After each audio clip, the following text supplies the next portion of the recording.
Psalm 3. Trust in God under adversity. O Lord, how many are my foes? Many are rising against me. Many are saying to me, there is no help for you in God.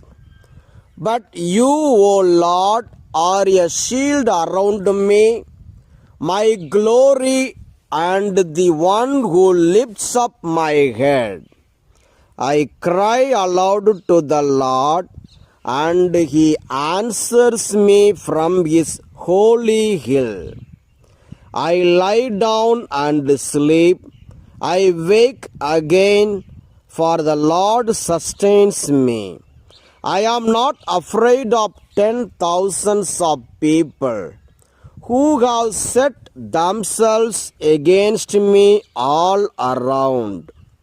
Rise up, O Lord, deliver me, O my God, for you strike all my enemies on the cheek.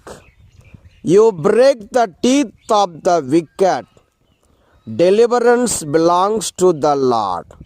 May your blessing be on your people.